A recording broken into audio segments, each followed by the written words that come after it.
Your safety will always come first, and a COVID-19 vaccine will only be approved by us, the UK's Medicines and Healthcare Products Regulatory Agency, once it has met robust standards on safety, quality, and effectiveness. I was vaccinated because I'm a carer.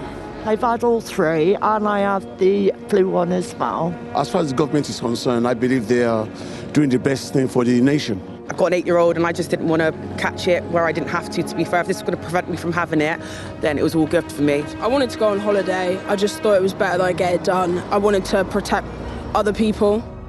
The COVID vaccine has been hailed as a medical and logistical success. It's claimed that millions of lives have been saved. But there's growing evidence that the jab can have devastating consequences. They actually told my wife and 2 children they had no hope, and if I did survive, it would be from the waist up. I thought I was going to die. I would go to bed at night not thinking I was going to wake up. Those injured by the vaccine feel unrecognized and abandoned by the NHS and a government they trusted. You take one for the team, so I took the vaccine, but now the team's run in the opposite direction. Just to let people know that when it goes wrong, there's like no help at all. The doctors don't know what to do with us. We're literally keeping each other alive. Safety is our watchword, and we are globally recognised for requiring the highest standards of safety, quality and effectiveness for any vaccine.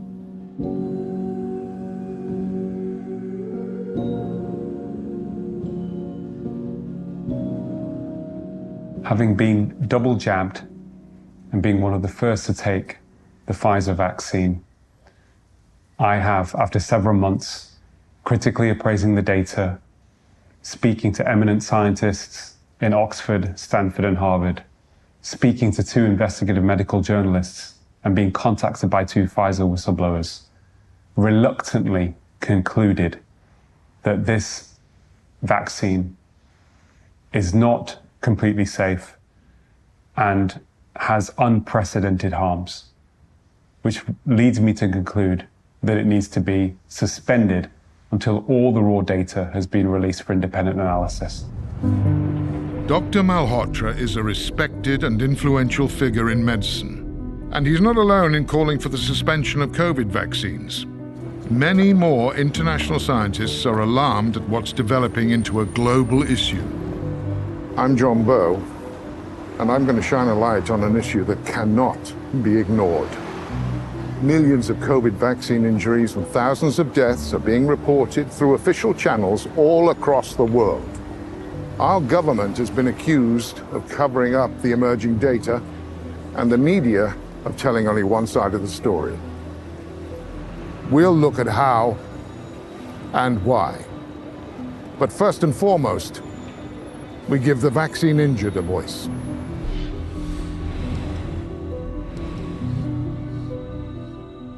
My mum was standing on the drive. She'd been looking after the dogs while we'd been away, and she was talking to the neighbour, and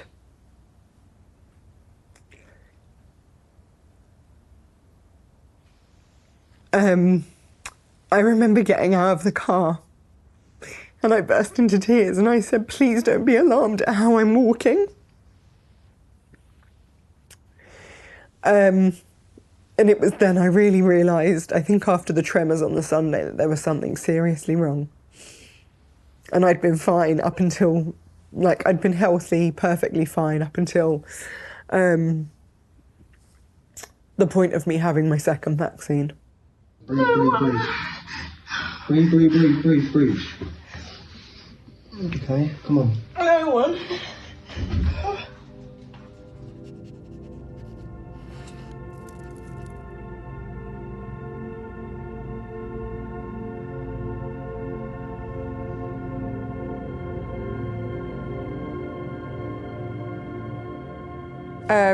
It's really funny because I look at these videos and I watch them and I either get really emotional watching them or I just go, wow, look at how far I've come and look at where I was.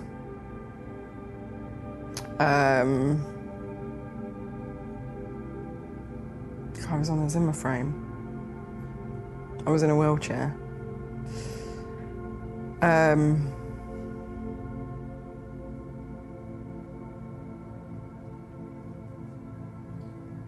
I kind of feel like I'm looking at somebody else sometimes. And not me.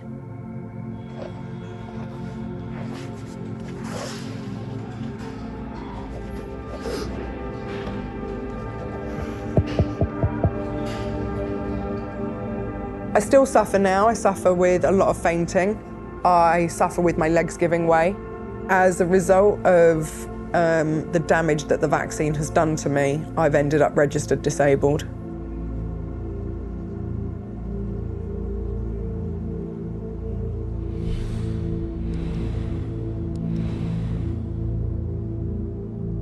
Before I took the vaccine, I was a 57 or 56-year-old scaffolder, absolutely no underlying health conditions. I worked hard, 5 tonnes of steel a day, never been ill.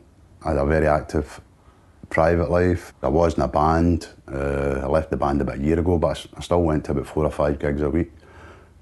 Nothing now. I don't do any of that anymore. Trying to get into places is not easy, either on a wheelchair or on crutches. The prosthetic leg is great when it works. I'm still very early, so it's not working the way it should to a certain extent. The doctors actually said that the clots that were in my system were enough that should have been fatal. I've lost my left leg. I'm lucky that I've lost my left leg. I should have been both legs. I'm now going blind in my right eye. Thanks AstraZeneca, it's a gift that keeps on giving. That's the honest answer.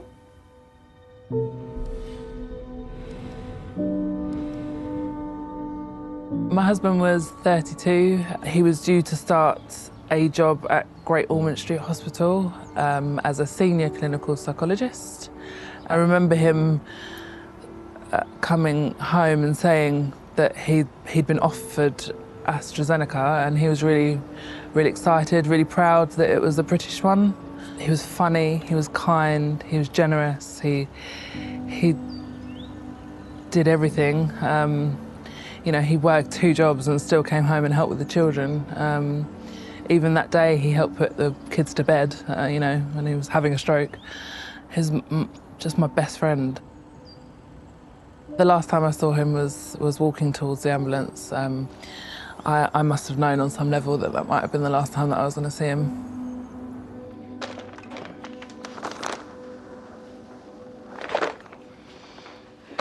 For months, this doctor's widow was forced to use the local food bank because she was living on benefits.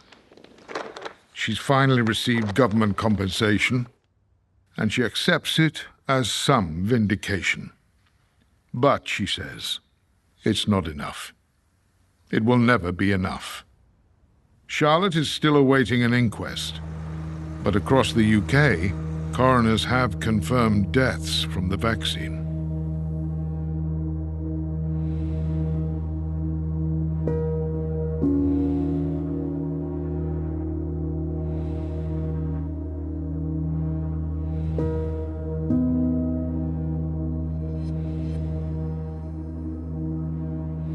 They are usually framed as very rare. But how rare? Adverse reactions should be reported to the Yellow Card scheme operated by the MHRA, the UK's Medicines and Healthcare Regulatory Agency. Their figures to August the 24th show over 430,000 reported reactions, of which 2,240 were fatal. America's VAERS system has almost 1.5 million reports with over 30,000 deaths. Not all these reports will be confirmed as vaccine-induced, but then again, not all reactions are reported. The figures surely demand investigation. Absolutely, absolutely. I don't think anybody can deny that there has been harm. You can argue about how much, but you can't deny that there has been harm.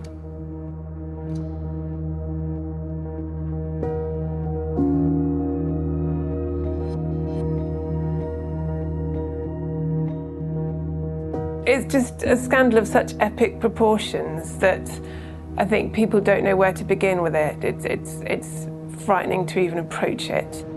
The government is in denial on vaccine injuries, according to one of its own MPs. Other jurisdictions have taken the view that fully compensating those who do the right thing for public health reasons by having a vaccine should be looked after by the state if the consequences of having that vaccine result in disability or injury. This approach is taken in order to promote vaccine confidence amongst those who might otherwise be hesitant about having a vaccine. This government's approach, however, seems to be to try and promote vaccine confidence by covering up the adverse consequences for some of having been vaccinated. Sir Christopher is pursuing a private member's bill, trying to speed up compensation and increase the maximum amount from £120,000. But for the vaccine injured, recognition and a return to good health are paramount. Take Caroline Pover. She runs a pickling business, writes books, and is a public speaker. For 10 years, she supported a village in Japan, which was devastated by the tsunami. And to make her annual visit, she took the jab.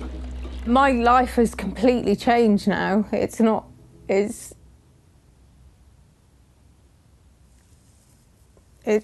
unrecognisable compared to how it was. Sorry.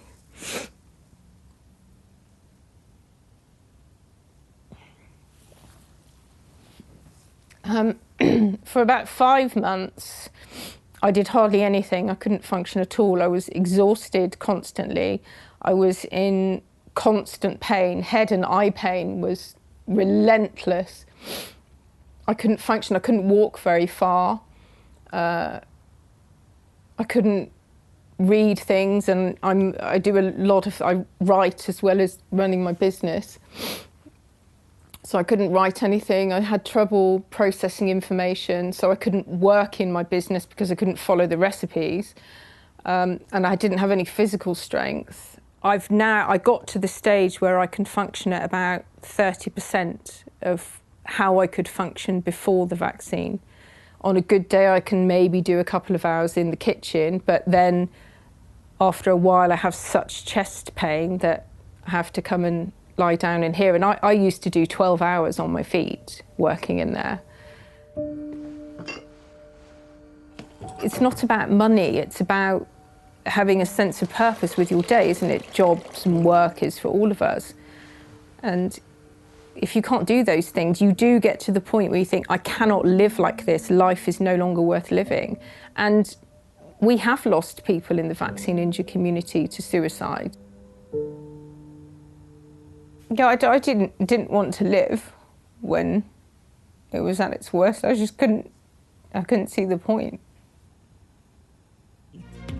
These vaccines were tested thoroughly for safety and effectiveness at every stage of the development and manufacturing process. They are also continually being monitored. Now they are being used in the wider population. This means we can be confident that the vaccines are safe and highly effective. Safe and effective? Would millions have been so confident if they'd known how different these gene therapies were? The word vaccine may have served as a reassurance, but by no traditional definition were these vaccines. The definition the authorities are using is not what people understand the word vaccine to mean. The public's perception of a vaccine is, we're thinking about polio and about measles and the conventional vaccines, where you have a very inert part of the virus being used and it prevents the illness. What we're using now is a different technology, it's new, and it doesn't prevent the illness. Although it's not my traditional area of expertise, my understanding, looking at the data, of the mechanism of harm from the vaccine is that the spike protein, which we believed initially to just be localized to the arm, appears to be distributed throughout the body in every major organ system for several months, causing either a direct reaction through toxicity or an autoimmune reaction. And that is the most likely explanation behind the mechanism of harm from the mRNA products. Development of the jabs was done at warp speed, so much so that governments had to indemnify the drug companies against any future injury claims and invest billions up front. They knew they were taking risks. As I understand it then from what you're saying is that it may be that there needs to be some compromise in some of the safety measures that would normally be expected to create a vaccine because time is so crucial. Well, of course, if you want to wait and see if a side effect shows up 2 years later, that takes 2 years. When vaccine efficacy was declared at 95%, relieved governments gave the green light. But Dr. Malhotra argues that the methodology was flawed. Relative risk reduction is a way of exaggerating the benefits of any intervention, clearly which would be in the interests of people trying to sell you something, in this case the pharmaceutical industry. So if, for example, you have 1,000 people in a trial that didn't have the vaccine versus 1,000 people that did, in the placebo group, in the dummy group, you may have 2 people dying, and in the intervention group, you may have just 1 person dying. And that's a reduction of 50%. 1/2 is a 50% relative risk reduction. But actually, you've only saved 1 life out of 1,000. So the absolute risk reduction is only 1 in 1,000. It's a big difference. The guidance has been for many years that we must always use absolute risk reduction in conversations with patients, not just relative risk reduction alone. Otherwise, it's considered unethical. The accusation is that governments acted on Pfizer's relative risk figure of 95% efficacy, when the absolute risk was a mere 0.84%. In other words, you'd have to vaccinate 119 people to prevent just 1 from catching COVID. So we were basically sold on something that ultimately, in retrospect now, was very, very misleading. Red flags should have been raised when the FDA locked away Pfizer's trial data for 75 years while the vaccines were being rolled out. A US court finally ordered their release, and the initial disclosures are alarming.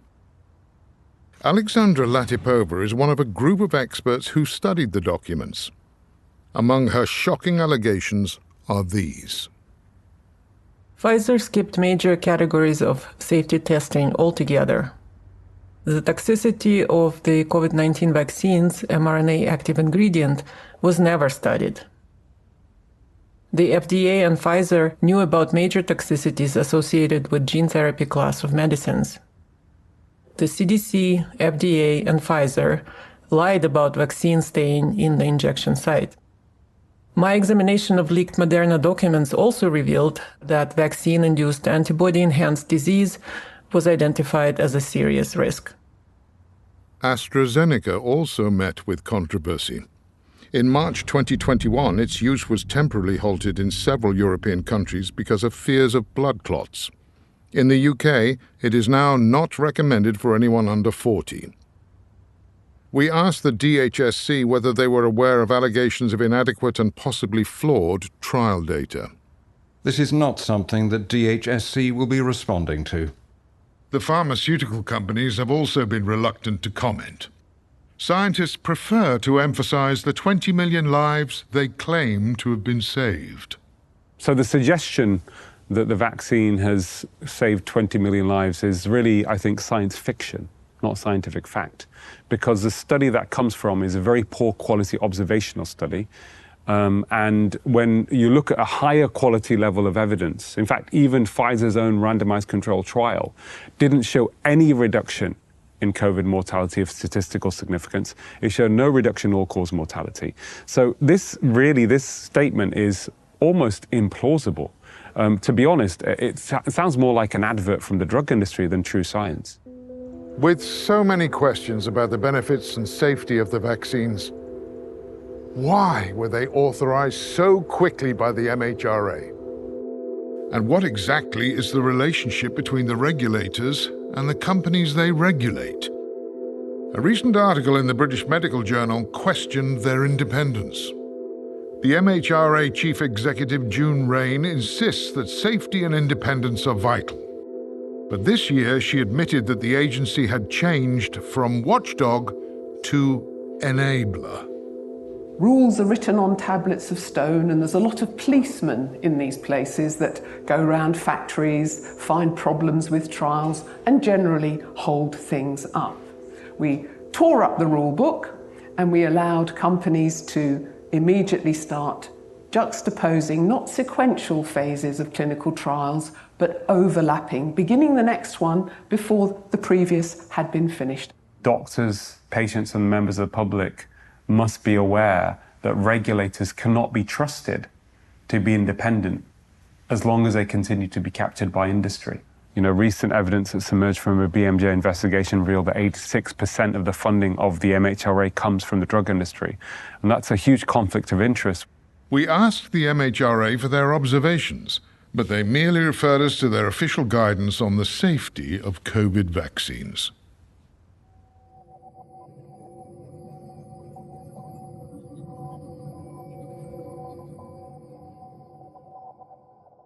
What was happening with informed consent was hugely concerning.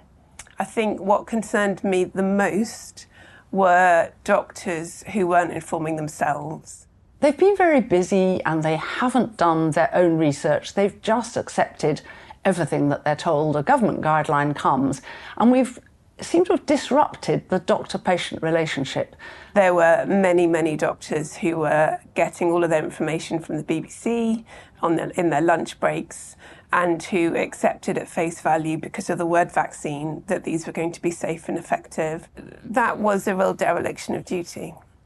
I think the lack of acknowledgement of vaccine injuries being a major issue is rooted in willful blindness. Specifically, human beings turned a blind eye to feel safe, avoid conflict, reduce anxiety, and to protect prestige. The General Medical Council responded, "It is not within the remit or expertise of the GMC to assess the scientific or evidential basis for the recommendation made by the Joint Committee on Vaccination and Immunisation, or the decisions made by government and public health bodies. But we do regularly share and discuss our guidance and its application with government health officials and other relevant stakeholders. We expect doctors to follow the principles in our guidance and use their judgment about how to apply these in the circumstances of the pandemic." Later, why did the government continue driving the vaccine campaign when scientists had learned it didn't prevent infection, it didn't prevent transmission? And statistics show the vast majority of the population was never at risk from serious illness. And Dr. Jones, a consultant paediatrician who's always been pro-vaccination, has this stark warning. The children are at low risk, they don't need this vaccine, and the harms are real.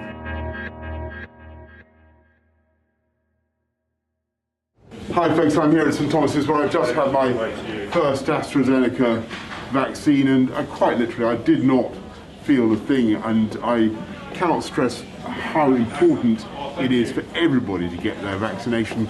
Get your jab when you're asked to do so. It's good for you, it's good for your family, and it's a great thing for the whole country. So please get your jab. Thanks very much. Can I ask, why did you get vaccinated? To minimize the threat of COVID on everybody and myself. Well, just try and stop me dying from COVID-19 was a pretty big one. That, and I wanted to go on holiday. Why did I get vaccinated? Because I didn't want the COVID, but I still got it anyway. I was ill all over Christmas, and I don't know quite what it was, but they said it's not COVID, it was something to do with COVID. But I know that I could have quite easily called an ambulance, I was that ill. Were you told about any potential side effects from the vaccine? No, and when I did ask, especially about reproductive issues that it may cause in the future, nobody really gave me any answers. And the other thing is, after I've had my vaccinations, I noticed some changes. To be fair, I don't feel that we was given enough information, but because it was such a big outburst, it kind of scared me into having it done, and I've had it done, and luckily I haven't had any bad repercussions from it. Millions of people took the COVID jabs without serious side effects. But for those who did suffer, the physical pain and debility is made even worse by the frustration and mental stress of being ignored. They feel neglected by the NHS, misunderstood by the public, and betrayed by the government.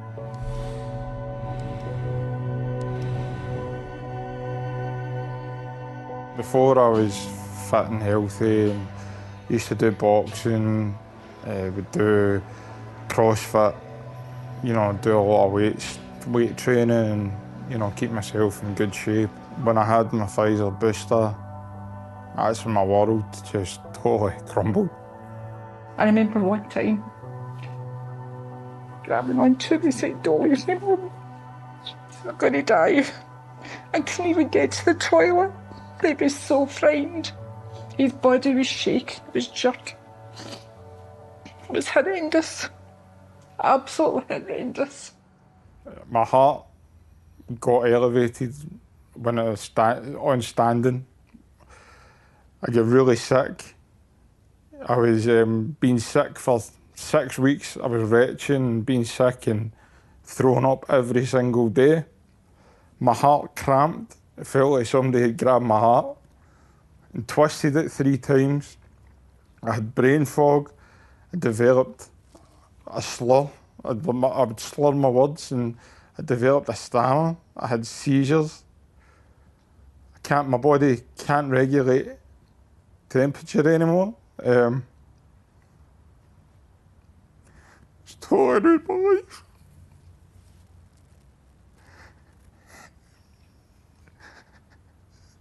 my life. This is my life now. Stuck in my bed every day with no help from anybody.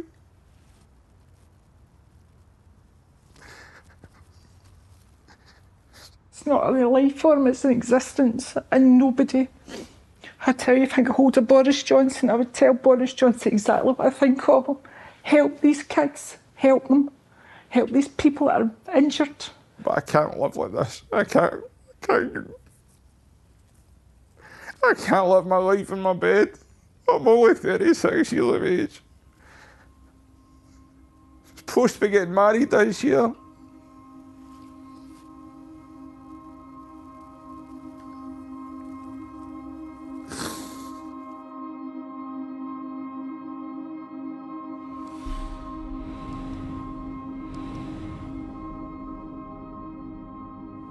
I thought I was going to die. I would go to bed at night not thinking I was going to wake up because of how much pain my heart was in and the fact I couldn't breathe. 80, Max and Katie Harrison. Congratulations. We were ranked number 6 in the entire world for amateur ballroom and Latin dancing in the 10 Dance Championship, and we were one of the highest ranking couples in the UK and subsequently the world. Our ambition is to become world professional 10 dance champions, European, international and British professional champions, and we aim to do that within the next 8 years. So I got my second jab, and for the first 2 to 3 days, completely normal. I was dancing, I was preparing for the World Championships. So this is, you know, I'm going to the gym every day and practicing. After the 4th and 5th, I started getting a small pain in my heart, and I thought it was just genuine heartburn. I was still dancing, and I'm told now that that could have been very dangerous and caused long-term health problems because of what could have happened. Originally, it was pericarditis, and I was then told just before Christmas, actually, it's perimyocarditis. So it's actually worse because I've got, you know, pericarditis and the myocarditis damage. So I have scarring on 3 parts of my heart, and still the lining and muscle of my heart has got the inflammation, which constricts it. So that's when my heart rate goes up, that's what's constricting my heart and stopping me from breathing. You know, I don't trust myself, I don't trust my body. You know, I don't know what my heart's doing. You know, I can have a small pain now and 10 seconds I'm going to be on the floor. You know, that's just the consequences of what's happened. Music's a very beautiful and powerful thing if you understand it and if you enjoy it. And just to be able to go onto the floor and do what I think I was born to do in front of thousands of people, it's the most special thing in the world. And you know, having lost that, I can't even begin to tell you how bad it feels.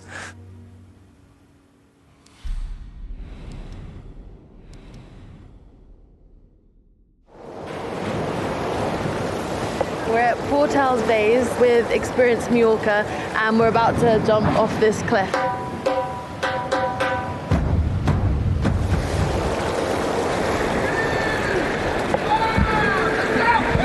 I used to be in the Olympic team for synchronized swimming.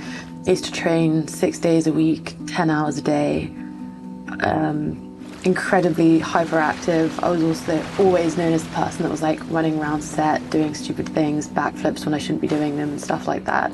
I'd go out and party and dance with my friends, and then I'd be back home at 7 a.m. and then shooting a commercial at 10 a.m. So really pushing my limits.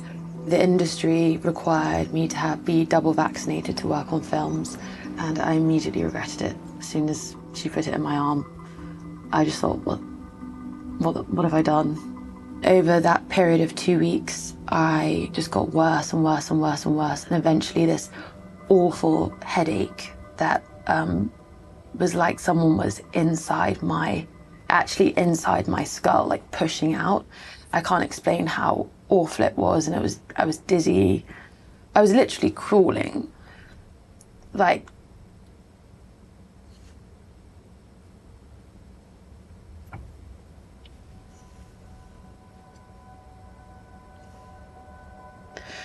I really thought my life was over. Because I couldn't even cook for myself. I couldn't even stand up. I couldn't care for myself. My mum would come and see me, I think like twice a week, to change my bed sheets for me, do a food shop for me, clean my house for me. I just couldn't do anything at all.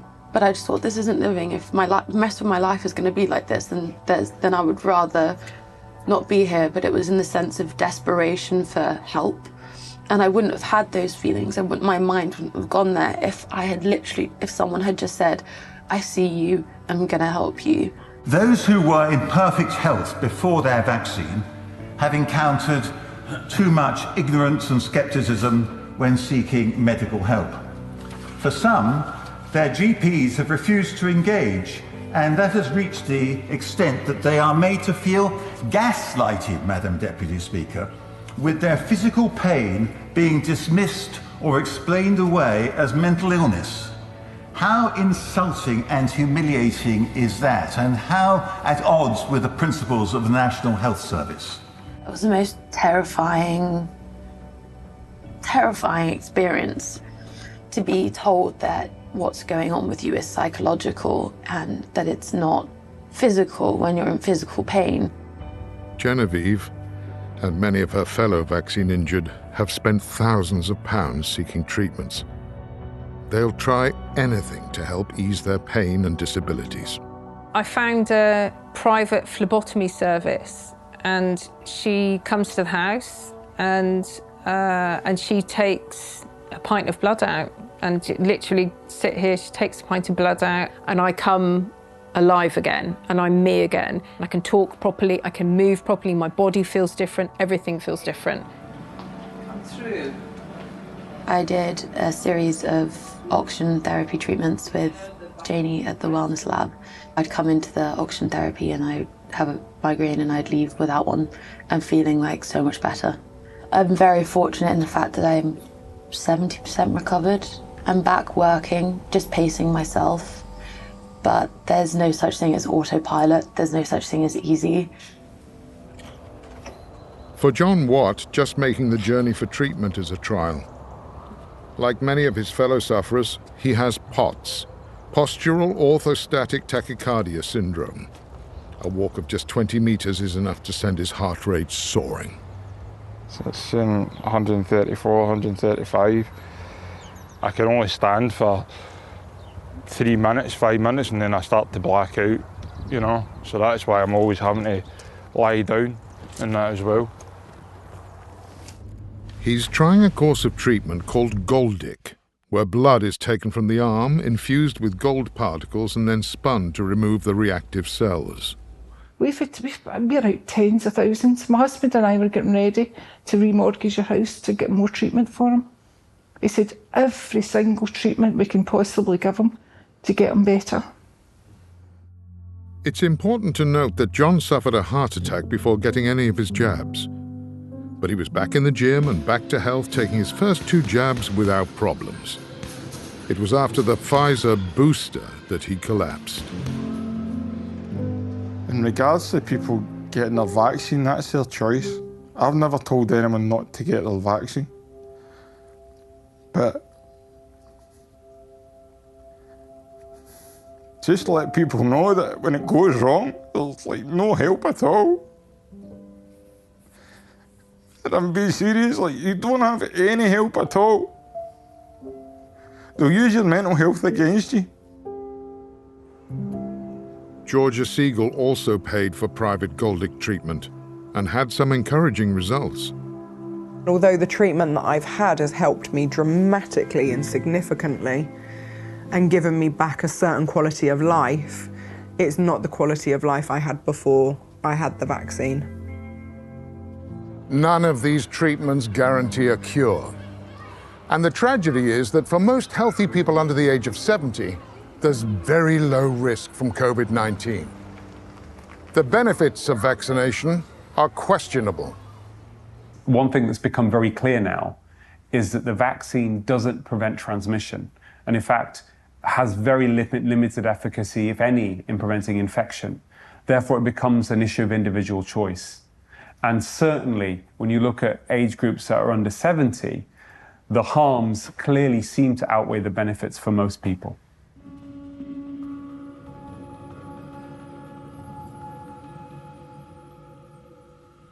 This chart reflects deaths of people with COVID up to May 2022. And the numbers increase dramatically as the age groups rise. The vast majority are over 70 years old, and especially over 80. We asked the DHSC why the vaccine campaign targeted all age groups, and whether it accepted that the vaccines were not preventing infection or transmission. This is not something that DHSC will be responding to. Let's now look at the data after the vaccinations began. These are deaths from any cause amongst 15 to 44-year-olds in England and Wales. There is a notable increase in 2021, the year of vaccination, higher even than 2020 when COVID emerged. Young men seem particularly prone to myocarditis, inflammation of the heart. This data from America shows the expected rate of myocarditis in blue against actual cases in yellow within 7 days of a vaccine. Note the increase in younger age groups, particularly 18 to 24s. It's hard to ignore reports of sudden deaths and collapses, in particular on the sports field. It's just been unbelievable how many people, not just footballers, sports people in general, you've had tennis players, you've had cricketers, basketball players, just how many are just keeling over. And at some point, surely you have to say, this isn't right, this needs to be investigated, And it might turn out that it's because they've had COVID and this is what COVID has perhaps done to their hearts.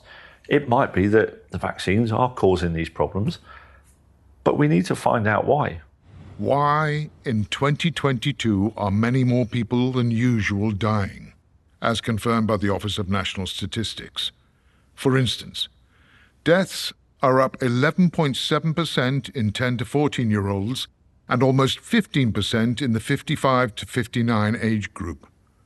Overall, that could equate to over 75,000 excess deaths in England and Wales this year, and not from COVID. The Daily Telegraph is reporting that deaths in the aftermath of lockdown could be greater than COVID itself. There are calls for an investigation, mentioning lack of health care, stress, long COVID, even the cost of living.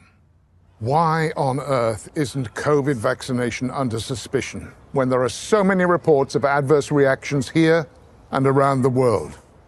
It beggars belief. And yet, When there are so many questions on the efficacy and safety of COVID injections, the government still pushes ahead with a program of immunization. And for children. Last April, the NHS began a rollout of jabs for those aged between 5 and 11. Letters of information were distributed to parents across the nation. And in southeast London, the NHS went further still, sending bright, smiley envelopes directly to the children. Inside, there was a packet of sunflower seeds to, quote, bring some joy and sunshine into children's lives. Directly below, the vaccination message, quote, to give them the best protection. It all marked a major U-turn in policy. The likelihood of children having significant detriment if they catch COVID-19 is very, very low. So this is an adult vaccine for the adult population. Nevertheless, this summer the NHS added COVID-19 to the regular vaccination schedule for 5 to 15-year-olds, even though the government does not recommend Pfizer for under 12s and AstraZeneca for under 40s. It was a move that prompted 78 leading professors, doctors and analysts to write this to the MHRA. We strongly challenge the addition of COVID-19 vaccination into the routine child immunisation programme, despite no demonstrated clinical need, known and unknown risks, and the fact that these vaccines still only have conditional marketing authorisation. I'm so deeply concerned at the lack of balance and the risk of harm that is. And that's really why I've been speaking out. I feel I have a moral obligation, an ethical obligation to at least let as many parents as possible know that they don't need to get their children vaccinated. This is not necessary. The children are at low risk, they don't need this vaccine, and the harms are real. Now, government advice seems to have changed yet again. From September the 1st, children who turn 5 can only get a first and second dose of COVID-19 vaccination if they are either at high risk due to a health condition or living with someone with a weakened immune system. And it appears that children aged between 12 and 15 can only be boosted if they too are at high risk. So, if the jabs really are safe and effective, why are they now being limited? We asked about the changes. This is not something that DHSC will be responding to. If some of the contents of this program have surprised you, in our final part, we'll show you how and why the mainstream media only told you one side of the story, and how the government used psychological techniques to nudge the nation into compliance. You come in? It's gonna be good. Come on, mate. Come on, let's go. Don't miss out on your 2 COVID jabs. Don't miss out on the good times.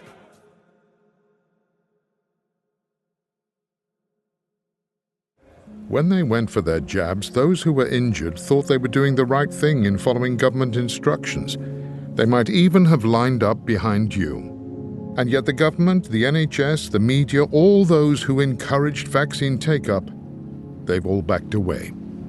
So people have had to help themselves, through groups like UKCV Family, VIB UK and others. My charity organisation for the vaccine injured has created a call centre to support people. The indifference that we've all experienced is unnecessary and cruel. We want to support each other. That's the main thing our group is doing, is supporting each other, because we've got no one else to talk to. The doctors don't know what to do with us. Nobody else really knows what to do, so we're just trying to help each other. On a weekly basis, I get told that someone is suicidal. Caroline and I have both had to call the police before because we've found an online suicide note. We have frequently found ourselves in regular contact with somebody, private messaging, saying someone who's literally on the edge at that moment. And these support groups are keeping people alive. We get abuse from both sides. We're kind of stuck right in the middle. There are people who are very pro-vaccine who hate you. There are people who are very against this vaccine, if not all vaccines, they hate you too, all for different reasons. This is the feeling that you get from people and you're stuck in the middle. And that's a very, very lonely place to be. The plight of the vaccine injured will be on the agenda when Baroness Heather Hallett finally holds her COVID inquiry. But she must also investigate SAGE, the government's scientific advisory group, and especially their so-called nudge unit, otherwise known as Spy B. Why did they drive such a culture of fear? From this evening, I must give the British people a very simple instruction. You must stay at home. Earlier, on the very day of that historic Boris Johnson speech, SAGE met to discuss Spy B's methods of achieving behavioral change. The tactics were agreed. The influence is clear. The coronavirus is the biggest threat this country has faced for decades, and this country is not alone. All over the world, we're seeing the devastating impact of this invisible killer. And though huge numbers are complying, and I thank you all, the time has now come for us all to do more. You should not be meeting friends. If your friends ask you to meet, you should say no. You should not be meeting family members who do not live in your home. You should not be going shopping except for essentials like food and medicine. And you should do this as little as you can. If you don't follow the rules, the police will have the powers to enforce them, including through fines and dispersing gatherings. The way ahead is hard, and it is still true that many lives will, sadly, be lost. This is an important update from the government about coronavirus. Someone on your street, at your supermarket, or in your park is highly likely to have COVID-19. Do not go out unless absolutely necessary. Do not meet up with anyone outside your household. Do not put the lives of your loved ones in danger. This is a national health emergency. Around 1 in 3 people have no symptoms and are spreading it without knowing. Keep your distance. Exercise. Don't socialize. Stop the spread. Stick to the rules. If you bend the rules, people will die. I think what's important to understand is over the last 2 years, there has been the promotion of unethical psychological techniques to encourage behavioural change, such as the use of fear, artificially increasing the sense of being afraid in order to get people to change their behaviours. And so fear drove the lockdown. It was the strictest of peacetime regimes with untold damage to businesses, education, mental health, and family life. In this atmosphere, deepened by fatality numbers which experts now tell us were inflated, the only way out, apparently, was vaccination. People have got to understand vaccination is going to be, in the end, your route to liberty. For the world at large, normalcy only returns when we've largely vaccinated the entire global population. And once vaccines were approved, the promotional campaign went into overdrive worldwide. Our fellow Americans, the science is clear. These vaccines will protect you and those you love from this dangerous and deadly disease. My name is Michael Caine. I've just had a vaccine for COVID. It's really important to know that the vaccines have all been through and met the necessary safety and quality standards. There's no evidence that it affects fertility. So roll up your sleeve. It's not just your own life you'll be saving, it's other people's lives too. Trust the science and get on with it. The vaccine rollout was a logistical triumph and may well have prevented hospital admissions and deaths. But when 9 million adults in the UK chose to remain jab-free, the nudge became a threat. No jab, no job, vaccine passports, and vilification of what were termed the anti-vaxxers. The nut jobs, the anti-vaxxers, dangerous obsessives. I don't want them sitting next to me in the theatre. I don't want them standing next to me at the theatre bar. I don't want them next to me or anywhere near me or even in the same carriage on the train. Frankly, if you're not vaccinated at the moment and you're eligible and you've got no health reason for not being vaccinated, you're not just irresponsible. I mean, you're an idiot. When you use unethical psychology on a population, you actually start to see splits and divisions occurring. And that's really dangerous because you also encourage othering or the demonization of people. So we see that kind of not just fear being raised, but also anger being raised as well. They deserve to be punished, and I've told my friends this as well. In fact, I have blocked my friends who have said they're not getting the jab. They are dead wood in my eyes. Tens of thousands of people would not bow to the drive for mass vaccination. They demanded choice, and they accused the mainstream media of promoting government propaganda.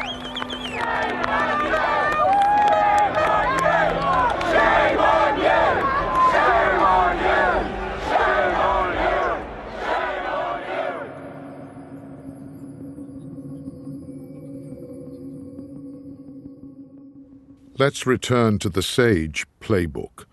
It says, use media to increase a sense of personal threat, a sense of responsibility to others, and to promote positive messaging. Immediately, the regulator Ofcom asked broadcasters to take note of the significant potential harm that could be caused by material misleadingness in relation to the virus or public policy regarding it. They warned of taking appropriate regulatory action on any breaches. And note the date. It's the same day the SAGE document was approved and the Prime Minister spoke to the nation. Cue the BBC. Just to let you in on a journalistic point here, we actually don't, as a matter of editorial policy, we don't debate with anti-vaxxers whether they're right or wrong. We actually don't do that. So the BBC doesn't engage with so-called anti-vaxxers, even when they may be right. And when several huge marches took place in London and across the UK, they were virtually ignored by the BBC and the rest of the media.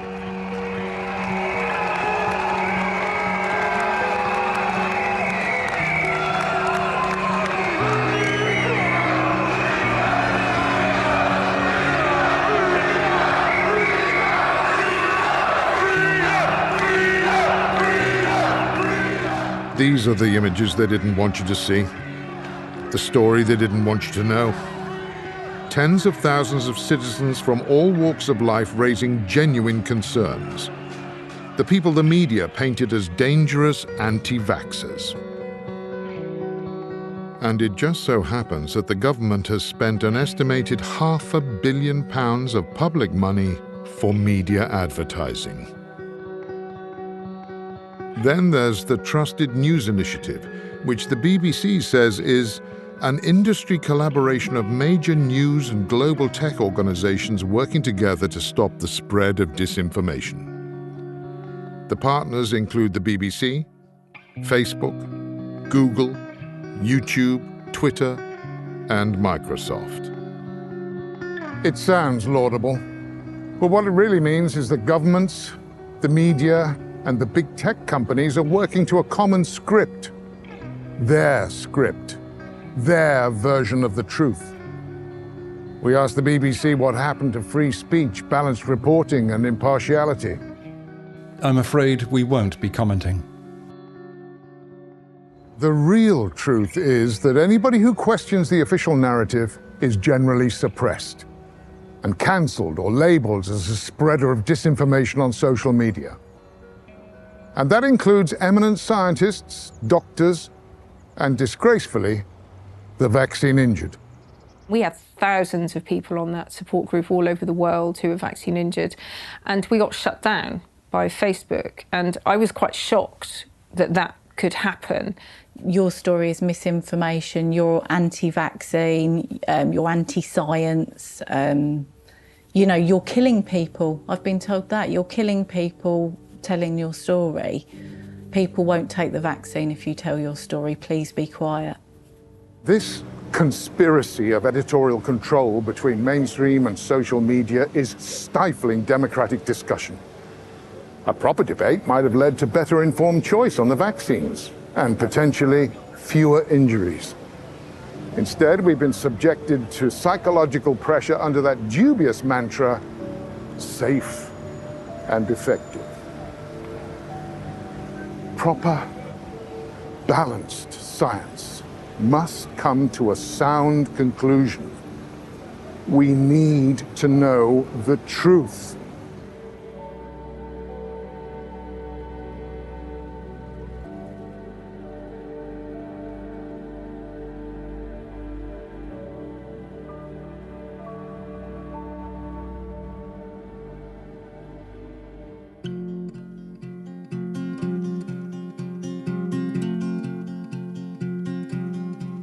Through the madness and the lies, as they're holding back the truth, no matter what they try, I will always fight for you.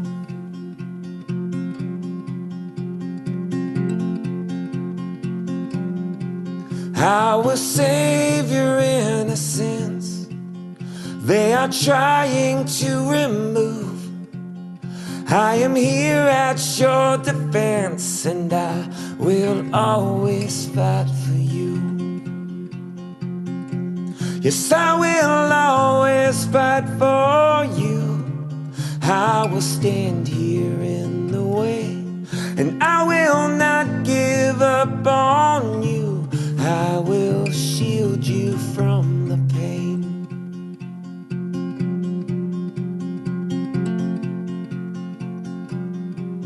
In the battle on the field, there is evil on the move, but I hope that you can feel that I will always fight for you.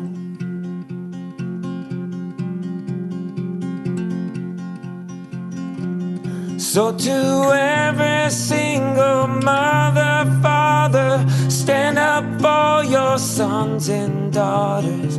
Do not back down, don't let up. You are all they have for armor, so make this a war to win. Look in their eyes and tell them that I will always fight for you. I will stand guard at the gate, and I will not give up on you. I will stop each shot they take. Yes, I will always fight for you. I will always fight for you.